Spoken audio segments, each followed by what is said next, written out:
అఘోరా అంటే ఎవరు? అఘోరా బాబా అంటే ఎవరు? తెలంగాణ పెద్దపల్లికి చెందిన ఈ శ్రీనివాస్ అనే వ్యక్తి అఘోరాగా చెప్పుకుంటున్నాడు. హ్యుండై ఐ20 కారులో రాష్ట్రాలన్నీ తిరుగుతున్నాడు. వాడికి అడ్డం వస్తే చాలు చపించేస్తా అంటాడు. వాడిని ఎవరైనా పెట్రోల్ పంపు దగ్గర టోల్ గేట్ దగ్గర ఆపితే శాపం పెడతాడు మనకి. ఈ గుడి నాశనం అయిపోతుంది, ఆ గుడి నాశనం అయిపోతుంది, ఈ మసీదు లేపేస్తా, ఆ మసీదు లేపేస్తా అంటాడు. అసలు అఘోరీలు ఎలా ఉంటాడు, ఈడు ఎలా ఉన్నాడు?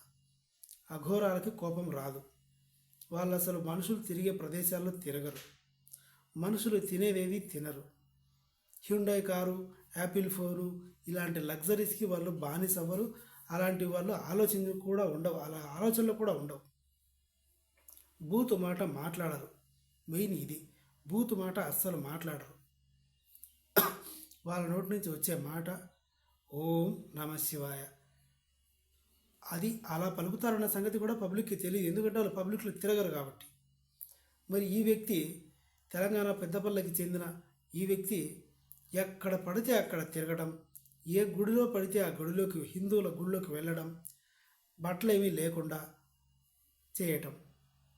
నిజంగా అఘోరీలు జనం తిరుగుతూ ఉన్న ప్రదేశాల్లో ఉన్న గుళ్ళకి రారు. కుంభమేళాలకి మాత్రమే వస్తారు. ఎక్కడి నుంచి వస్తున్నారు, ఎలా ట్రావెల్ అవుతున్నారు అన్నది సైంటిస్టులకు కూడా అర్థం కావట్లేదు. శాటిలైట్స్ కూడా ఫొటోస్లో దొరకట్లేదు. ఈయన మాత్రం హ్యుండై కార్లు తిరుగుతాడు, ఊరంతా అందరికీ కనిపిస్తాడు, ఫోటోలు తీయించుకుంటాడు. ఇదంతా చూసిన జనం బూతులు మాట్లాడుతున్నాడని చితక్కొట్టారు. నిన్న కారులోంచి డోర్ తీసి బయటికి లాగి మరీ కొట్టారు. కానీ నా ఉద్దేశం ఏంటంటే ఎప్పుడో చేయాల్సిన పని ఇది.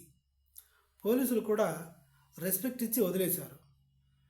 చూద్దాం మారతాడేమో అని గోవా హైవే దగ్గర మొన్న ఒకసారి 1 month బ్యాక్ వదిలేసి వచ్చారు, మళ్ళీ వచ్చాడు. ఇంకోసారి తీసుకెళ్ళి వదిలేసి వచ్చారు, మళ్ళీ వచ్చాడు. నిన్న గొడవ చేస్తే పబ్లిక్ కర్రలు తీసుకొని కొట్టారు. ఇప్పుడు పోలీసులు దాన్ని టూ చేసుకొని ఆ వెహికల్ని కారులో కూర్చోబెట్టేసుకొని తీసుకెళ్లారు. ఎక్కడికి తీసుకెళ్లారో తెలీదు. మళ్ళీ రాకుండా చేస్తే బాగుంటుందేమో నా ఉద్దేశం. ఇంత పెంట ట్రాన్స్జెండరు, మహిళ కాదు, పురుషుడు కాదు. ఆయన ఒరిజినల్ ఫొటోస్ కూడా మనకు నెట్లో దొరుకుతాయి, చూడొచ్చు. పేరు శ్రీనివాస్. సో ఇదన్నమాట. అఘోరాలు కాదు, ఒరిజినల్ కాదు అని తెలిసినప్పుడే పక్కన పెట్టేసి మడత పెట్టి పక్కన పడేసేయాల్సి.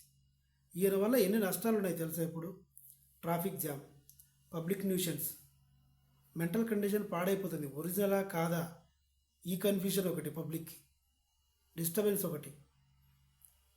ఇదనమాట విషయం. మొత్తానికైతే పోలీసులు తీసుకెళ్ళిపోయారు. నెక్స్ట్ ఏం జరుగుతుంది అనేది నెక్స్ట్ ఎపిసోడ్లో చెప్తాను. నా కంటెంట్, నా వీడియోస్ మీకు నచ్చితే ఏం చేయాలో మీకు తెలుసు. నేను ఏం అడుగుదాలనుకుంటున్నానో అది నాకు తెలుసు. Please subscribe my channel.